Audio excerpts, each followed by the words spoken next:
Dear students, ഞാൻ Abdul Salam. Second ഇയറിൻ്റെ employability സ്കിൽസിൽ aptitude test chapter 8 page number 288. Aptitude എന്ന് വെച്ചാൽ അഭിരുചി എന്നാണ് അർത്ഥം. ഓരോരുത്തർക്കും ഓരോരോ ടേസ്റ്റ് ആയിരിക്കും. ചില കുട്ടികൾക്ക് മാത്സ് കാൽക്കുലേഷൻസ് വളരെ സ്പീഡിൽ ചെയ്യാൻ കഴിയും. ചില കുട്ടികൾ ഡ്രോയിങ്ങിൽ വളരെ എക്സ്പെർട്ടായിരിക്കും. ചില കുട്ടികൾ കാര്യങ്ങൾ ഓർത്ത് വെക്കാൻ വളരെ ഫാസ്റ്റായിട്ട് മെമ്മറി നല്ലതായിരിക്കും. ചില കുട്ടികൾക്ക് കമ്പ്യൂട്ടർ എബിലിറ്റി ഉണ്ടാവും. അങ്ങനെ ഓരോരുത്തർക്കും ഓരോരുത്തരം അഭിരുചി ഉണ്ടാവും. അപ്പോൾ നമ്മൾ കമ്പനികൾ സാധാരണഗതിയിൽ ഇൻ്റർവ്യൂ നടത്തുമ്പോൾ അഭിരുചി പരീക്ഷകൾ നടത്താറുണ്ട്, ആപ്റ്റിറ്റ്യൂഡ് ടെസ്റ്റ്. അതിനാണ് ആപ്റ്റിറ്റ്യൂഡ് ടെസ്റ്റ് എന്ന് പറയുന്നത്. നമുക്കത് വായിച്ച് നോക്കാം. Aptitude is a person's natural ability to do something. It can also be defined as how quickly you can learn something.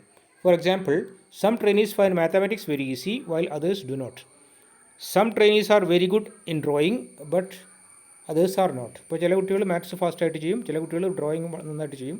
Organisations conduct aptitude test to know whether a person is suitable for a job or not. For example,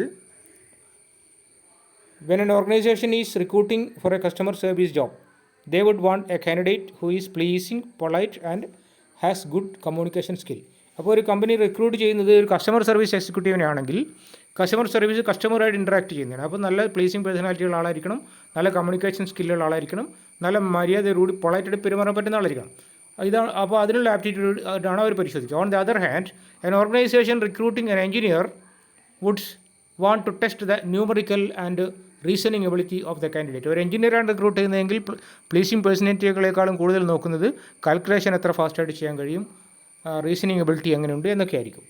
in this lesson we shall learn about the aptitude test for technical jobs. അപ്പോൾ technical ജോബ്സിനുള്ള aptitude ടെസ്റ്റാണ് നമ്മൾ ഇന്നത്തെ ക്ലാസ്സിൽ discuss ചെയ്യുന്നത്. Aptitude ടെസ്റ്റിൽ reasoning ability ഉണ്ട്, quantitative aptitude. Reasoning ability വെച്ചാൽ പിന്നെ തിരിച്ചറിവ് എന്ന് പറയും. അപ്പോൾ അത് വളരെ പ്രധാനപ്പെട്ടൊരു സംഗതിയാണ് അല്ലേ, അതാണ് റീസണിങ് എബിലിറ്റി. പിന്നെ ക്വാണ്ടിറ്റേറ്റീവ് ആപ്റ്റിറ്റ്യൂഡ് എന്ന് വെച്ചിട്ടുണ്ടെങ്കിൽ mathematical സ്കില്ലാണ്.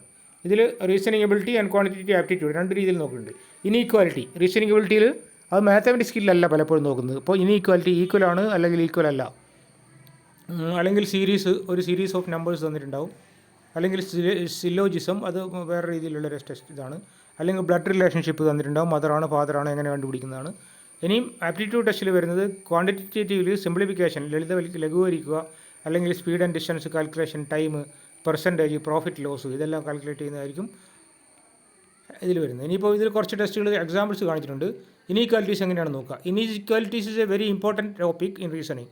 Let us solve the example based on the statement given below. Find out which conclusion is correct. ഇപ്പോൾ നോക്കൂ, U is greater than Y, it is greater than or equal to W, W is less than or equal to K. ഒരു statement. വേറൊരു സ്റ്റേറ്റ്മെൻറ്റാണ് W is equal to X, that is greater than or equal to Z. ഇതിൻ്റെ conclusions ആണ് U is greater than K, അല്ലെങ്കിൽ Z is less than or equal to K. ഇങ്ങനെയാണ്. ഇതിൽ option only A is correct, only 1 is correct, 2 is correct, 1 and 2 are correct, both are wrong, ഇങ്ങനെയുള്ള options പറഞ്ഞിട്ടുണ്ട്. അപ്പോൾ നമുക്കിതിൽ അറിയാം ഏതാണ് പിന്നെ രണ്ടാമത്തെ statement Z is less than or equal to K ആണ് ശരി എന്നുള്ളത് നമുക്കറിയാം. അപ്പോൾ അത് ഓപ്ഷൻ 2, അത് ഓൺലി 2 ഈസ് കറക്റ്റ്, അതാണ് ഓപ്ഷൻ ആൻസർ ബി ആണ് കറക്റ്റ് ആൻസർ. ഇതേപോലെ അടുത്ത ക്വസ്റ്റ്യൻ ന്യൂമറിക് സീരീസ് എങ്ങനെയാണെന്ന് വെച്ചാൽ ഒരു നമ്പേഴ്സാണ്. Numeric means numbers. In these types of questions a series of numbers is given. You need to fill a number in the blanks by understanding the pattern of the series. നമ്മൾ അതിനെ നോക്കിയിട്ടൊരു pattern മനസ്സിലാക്കണം. For example നോക്കൂ, 47, 48, 47ൻ്റെ കൂടെ 1 കൂട്ടി, പിന്നെ 48, 51, അപ്പോൾ 1 into 3 അതാണ് അവിടെ കൂട്ടിയത്, അപ്പോൾ 3 കൂട്ടി. ഇനി 51, 60, അപ്പോൾ 3 into 3 9 ആണ് അവിടെ കൂട്ടിയത്. പിന്നെ 60, 87, 3 into 9, അപ്പോൾ ഓരോന്നിനെയും തൊട്ടുമുമ്പിളിനേക്കാളും 3 ടൈംസ് ആണ്. അപ്പോൾ 9 into 3 അടുത്തത് വരിക 27 വന്നു. ഇനിയിപ്പം 27 into 3 എത്ര വരും? 81. അപ്പം 87 + 81 ഈസ് ഈക്വൽ ടു 168. അപ്പം ഓപ്ഷൻ ബി ആണ് കറക്റ്റ് ആൻസർ നാലെണ്ണത്തിൽ. അപ്പം അതാണ് സീരീസ് പാറ്റേൺ. അടുത്ത സീരീസ്, ഈ സീരീസ് എങ്ങനെയാണെന്നുള്ള ഇവിടെ കാൽക്കുലേറ്റ് ചെയ്ത് കാണിച്ചിട്ടുണ്ട്. ഇനി സിലോജിസം എന്ന് വെച്ചിട്ടുണ്ടെങ്കിൽ ഒരു ലോജിക്കൽ റിയലിസമാണ്, ലോജിക്സ് ആണ് പറയുക. അത് കുറച്ച് കൺഫ്യൂഷൻസിങ് ആയിരിക്കും. നോക്കൂ, സ്റ്റേറ്റ്മെൻറ്റ്സ് നോക്കൂ. No apple is plum, apples ഒന്നും പ്ലം അല്ല. ഓൾ പ്ലംസ് ആർ ഓറഞ്ചസ്, എല്ലാ പ്ലംസും ഓറഞ്ചുകളാകുന്നു.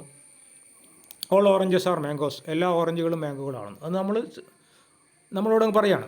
ഇനി അതിൻ്റെ കൺക്ലൂഷൻ എന്തൊക്കെയാണ്? ഓൾ പ്ലംസ് ആർ മാംഗോസ്, അത് കറക്റ്റ് ആയിരിക്കും അല്ലേ?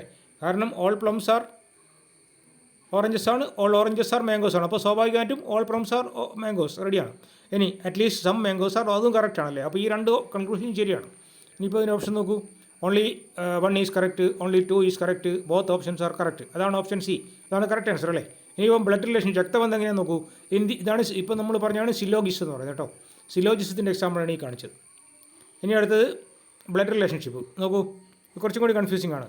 Q is the father of A and B. X is the mother of K. N is the son of A. N is the only brother of K. X is the daughter-in-law of P. P has only one daughter and one son. അപ്പോൾ ഇതിൽ X B തമ്മിലുള്ള relationship എങ്ങനെയാണ്? ഇപ്പോൾ ഫാദറാണോ മദറാണോ ബ്രദറാണോ സിസ്റ്ററാണോ നമുക്കതറിയാൻ പറ്റുമല്ലേ. എങ്ങനെ അറിയാൻ പറ്റുമോ? ഈ Y X is the mother of K എന്ന് പറഞ്ഞിട്ടുണ്ട്. അപ്പോൾ സ്വാഭാവികമായിട്ടും എക്സ് ബിയുടെയും മദറാണല്ലേ. അതാണ് കറക്റ്റ് ആൻസർ. അപ്പോൾ ഓപ്ഷൻ സി ആണ് കറക്റ്റ് ആൻസർ അല്ലേ, mother.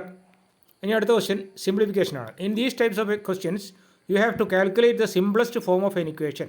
Let us look at an example. ഇപ്പോൾ ഇവിടെയാണ് നമ്മൾ ബോർഡ് മാസ് റൂളാണ് ഉപയോഗിക്കുക കേട്ടോ. Bracket of division, multiplication, addition and subtraction. അപ്പോൾ നമ്മൾ ബ്രാക്കറ്റ് ആദ്യം ഒഴിവാക്കും, പിന്നെ ഓഫ് ഉണ്ടെങ്കിൽ അത് ഇൻറ്റു ആണ്. മൾട്ടിപ്ലിക്കേഷൻ ആദ്യം ചെയ്യും, അഡീഷൻ സബ്സ്ട്രാക്ഷൻ ഡിവിഷൻ അത് വേറെ ചെയ്യും. അങ്ങനെയാണ്. ഇപ്പോൾ നോക്കൂ, 7,878 ഡിവൈഡ് ബൈ 26 × 13 - 333. അപ്പോൾ ഇതിൽ നമ്മളെന്താ ചെയ്യുകയെന്ന് വെച്ചാൽ 26 × 13 ആദ്യം ചെയ്യണം, മൾട്ടിപ്ലിക്കേഷനാണ്. എന്നിട്ട് 7,878 ഡിവൈഡ് ബൈ 26 × 13 അത് ആദ്യം ചെയ്യണം. എന്നിട്ട് ആ കിട്ടുന്ന ആൻസറിൽ നിന്നും നമ്മൾ 333 മൈനസ് ചെയ്യണം. അപ്പോൾ നമുക്ക് കിട്ടുന്ന ആൻസർ ആയിരിക്കും 3606 ആണ്, 3606. ഓപ്ഷൻ ഡി ആണ് കറക്റ്റ് ആൻസർ. നമ്മൾ കാൽക്കുലേറ്റ് ചെയ്തൊക്കെ അറിയാൻ പറ്റും. ഇനി സ്പീഡ് ആൻഡ് ഡിസ്റ്റൻസ്, അത് ടൈം, സ്പീഡ് ഡിസ്റ്റൻസ് ടൈം, അത് നമുക്കറിയാം അല്ലേ. Speed is equal to distance divided by time അല്ലേ. അപ്പോൾ നോക്കൂ, a man can reach a certain place in 40 hours. 40 മണിക്കൂർ കൊണ്ട് സ്ഥലത്തെത്താം. If he reduces the speed by 1/15, 15 speed കുറച്ചാൽ he goes 5 kilometre less in that time. 5 kilometre കുറച്ചേ പോകാൻ പറ്റുള്ളൂ, അത് 35 കിലോമീറ്ററേ പോകാൻ പറ്റുള്ളൂ. Find the total distance covered by him. അപ്പോൾ എത്രയായിരിക്കും അത്? Distance divided by time, that is answer C ആണ് വരിക. 75 കിലോമീറ്റേഴ്സ് ആണ് വരിക അല്ലേ. ടോട്ടൽ ഡിസ്റ്റൻസ് 75 കിലോമീറ്റേഴ്സ് വരും. അതാണ് correct answer.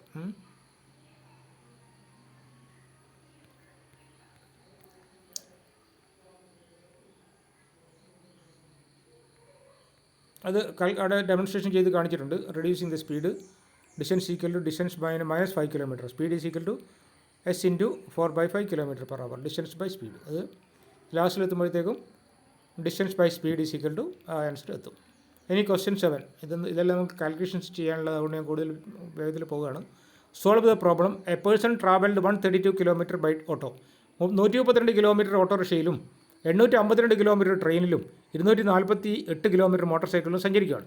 If he took 27 kilometre hours all, 21 മണിക്കൂർ യാത്ര ചെയ്തു. If the speed of the train is 6 times the speed of the autorickshaw. ഓട്ടോറിക്ഷയേക്കാളും 6 ഇരട്ടിയാണ് ട്രെയിനിൻ്റെ സ്പീഡ്. പിന്നെ ട്രെയിനിൻ്റെ സ്പീഡ് എന്ന് വെച്ചിട്ടുണ്ടെങ്കിൽ 1.5 കിലോമീറ്ററാണ് ബൈക്കിനേക്കാൾ സ്പീഡ്. അപ്പോൾ what is the speed of the train? അപ്പോൾ അത് സ്പീഡ് ഓഫ് ദ ട്രെയിൻ കണ്ടുപിടിക്കുന്നത് എങ്ങനെയാണെന്ന് നോക്കണം. അത് കാൽക്കുലേറ്റ് ചെയ്ത് കിട്ടുമ്പോൾ നമുക്ക് 78 ആണോ 84 ആണോ 96 ആണോ നിങ്ങൾ വർക്കൗട്ട് ചെയ്ത് നോക്കുക. ഇനി question number 8, percentage. Let us solve with example. 3 is what percentage of 3000? 3000ൻ്റെ എത്ര പെർസെൻറ്റാണ് 3? 3000ൻ്റെ 1% എന്ന് വെച്ചിട്ടുണ്ടെങ്കിൽ 30 ആണല്ലേ. അപ്പം 0.1% ആണ് 3. അതാണ് കറക്റ്റ് ആൻസർ. അപ്പോൾ ആൻസർ ഡി ആണ്. ഇനി question number 9, profit and loss. അപ്പോൾ എങ്ങനെ കാൽക്കുലേറ്റ് ചെയ്യുന്നത്? A man bought a lamp for 100 രൂപയ്ക്ക് വാങ്ങിച്ചു, 120 രൂപയ്ക്ക് വിറ്റു. അപ്പോൾ എത്ര രൂപ ലാഭം കിട്ടി? 20 രൂപ. 100 രൂപയിൽ 20 രൂപ ലാഭം കിട്ടി. അപ്പോൾ എത്ര പെർസെൻറ്റേജ് ആണ്? 20% ആണല്ലേ. How much profit did he make? What is the profit percentage? അപ്പോൾ പ്രോഫിറ്റ് ഓപ്ഷൻ ബി ആണ് കറക്റ്റ്. പ്രോഫിറ്റ് ₹20. 100 രൂപയ്ക്ക് വാങ്ങി 120 രൂപയ്ക്ക് വിറ്റു. അപ്പോൾ 20 രൂപ ലാഭം കിട്ടി. അപ്പോൾ 100 രൂപ ആണെങ്കിൽ അപ്പോൾ 20%. ഇനി പിന്നെ ഇത് aptitude test is your natural ability to do or learn something.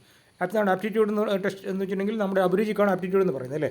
U can do those things easily in which you have strong aptitude. നമുക്ക് ആപ്റ്റിറ്റ്യൂഡുള്ള കാര്യം നമുക്ക് വേഗത്തിൽ ചെയ്യാൻ കഴിയും. All the companies conduct aptitude test nowadays. മിക്കവാറും കമ്പനികൾ ഇപ്പോൾ ആപ്റ്റിറ്റ്യൂഡ് ടെസ്റ്റ് നടത്താറുണ്ട്. അപ്പോൾ ഈ ചാപ്റ്ററിൻ്റെ ഡിസ്കഷൻ തീരുന്നു. Thank you very much.